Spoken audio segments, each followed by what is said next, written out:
Lexus is known for reliability. L doesn't stand for Lexus, it stands for love. I'm just kidding. It stands for last forever. Let me know in the comments below if you know which movie that quote is from. And the one thing that Lexus and Toyota are behind in is the EV game. Sure, Lexus has some, RZ mini SUV with 266 miles, but that's pretty much it. So when Lexus announced a smaller sedan style EV and an update to their RZ with more miles, I was intrigued. And I don't know about you, but I always thought the old Lexus ES was, old looking and outdated. But the new ES, up to 300 miles of range, it's not just a refresh, it's a complete redesign. The front looks insane. The interior looks like a Tesla kind of, but cleaner. And the best part, native NACS Tesla charge plug. Drum roll please, on the correct side so you don't hog two spots. I mean, technically it's not on the right side, it's in the front. Let's get into it. I had the chance to speak to the Lexus reps for both models, and I got to even test drive the RZ at a recent event. I'll also be sharing a few behind the scenes footage with my Insta360 Ace Pro 2. But now we're gonna go see where Lexus is and check it out. Hey, how's it going? My name's Chris. Nick, Nice come on over, you. let's check it out. All right, so this is the ES. So I know everyone loves the ES, it's a sedan. Haven't had anything electric, so this is the first of its kind, right? Yes. So what makes the ES so unique? What's so special about it? There's gonna be two versions of these EVs. There's the dual motor split, and then there's gonna be one that's front wheel drive. And I think that's the one thing a lot of legacy car brands stepping into EVs like to do. And it's a good and bad thing. Like, they want to have the same models, different powertrain options. But overall, in person, the look of the ES is super clean and so much different than before. I also love how they made it like futuristic-y and the Lexus logo lights up when the headlights are on. But that was just the outside. The interior is a complete redesign. And even though this was a prototype, I got to step inside the ES for the first time. Wow. This is just a completely different vehicle. This is about 6 inches larger than the previous ES. I mean, you're a tall guy. So are you, but normally when I'm in the Lexuses, I was like, these are made for tiny Japanese people.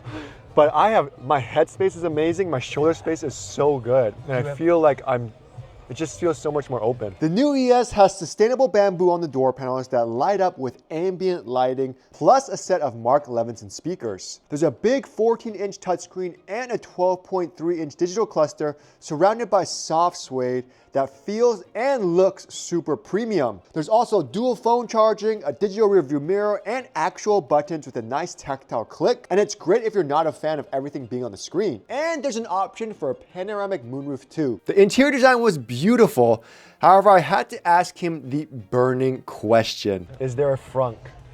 There is not. Still not Lexus, you gotta get on that. Why do we not have some sort of space? Well, the concept was we wanted to have, multiple powertrains that could be embedded in this vehicle. I see. So with that in mind, I see. If you have an EV, a lot of the components will be under the front hood. Same thing if you have a hybrid. Same thing if you have a typical gas engine. But then we got to check out the second row, which according to Nick, comes with massage seats in their executive package.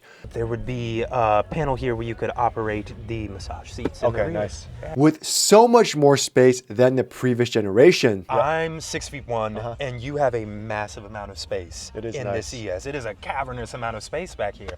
So like I said, the vehicle is longer, it's wider. It feels like a chauffeur-oriented experience. And then if you have any skis or other... Pull through. And even though there was no frunk, it does make up for it with a huge trunk, sub-trunk, and the ability to put the middle seat down so you could hold longer items. Okay, Lexus, looking good. Overall, the new ES, it's nice, it's updated, it's clean.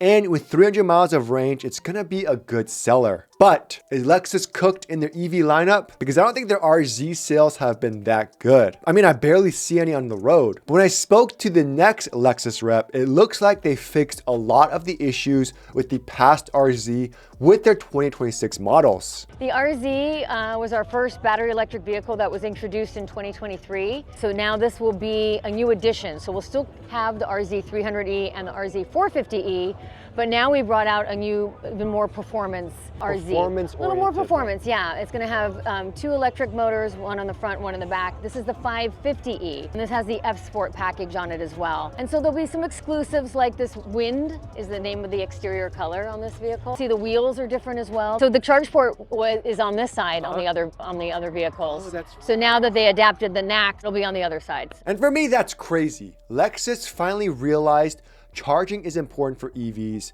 so they moved the charge port location to the front right. And normally for Teslas, it's on the back left, but you have to reverse into charge at Tesla superchargers. But Americans don't know how to reverse. So Lexus made it so you can drive in and pull through to the spot so you can easily charge at a Tesla supercharger. And you won't be hogging 2 spots. And it's something a lot of car brands haven't done yet still to this day. But that wasn't the only subtle change. So you're gonna have a higher motor output, a little bit better driving range, Nice. A little bit faster charging time from 10 to 80% on that fast charger now nice. in just around 30 minutes. The interior has premium ultra suede on the doors and seats with some nice blue F Sport stitching.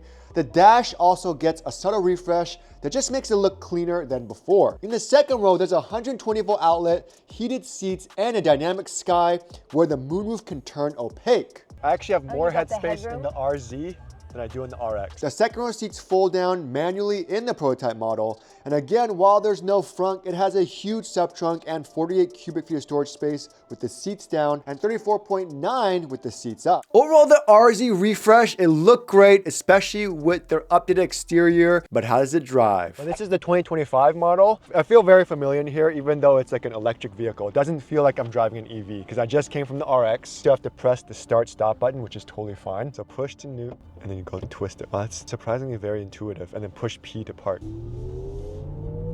So I'm flooring it, and that's the power we're getting. And then the 2026 model is faster, more performance, but you get instant acceleration, which is good, surprisingly, with some of the other EVs I've driven, where you push on the accelerator and nothing happens for a couple of seconds. You're like, what the heck's going on? This is nice. Reliable, you get that Lexus build quality, nothing's creaking, it's quiet. I feel like I'm in a library. So this is max regen, and I let go, and I still glide a little bit. This is oriented towards people who are coming from a gas car. While it's not the fastest, it is much improved in the 2026 model with a 0 to 60 time of 4.1 seconds. My only issue is we've talked about, how normal Lexus cars last forever, right? But what about their EV lineup? With their warranty only being 8 years or 100,000 miles compared to other EV brands with better warranties, who knows if a Lexus battery will actually last forever. But regardless, being able to see a ton of other EVs and future tech at this event made me realize that competition is a good thing because that's the only way brands like Lexus can grow and improve. Only time will tell, but hopefully I can do a test drive, review the new ES models and the new RZ and see how good Lexus really is. I ran into Insta360s here. Whether you're vlogging in up to 8K or using it for your action shots, the Insta360 Ace Pro 2 allows you to shoot in active HDR for the most dynamic range and does a great job in low light. All right, so all you need is a suction cup mount. I got this on Amazon and you can magnetically attach it. So if you have an attachment that you like, you can get multiple of these. Makes it super easy. So we just click it into place. And then because we have the screen, we could turn it on. We could flip up the screen, make sure our shot is good. So we want to do a time lapse just to kind of get like a nice, cool scene shift. There's all these different settings. We're gonna go to time shift. It connects super fast. This way we can see while we're driving the shots that we're gonna get.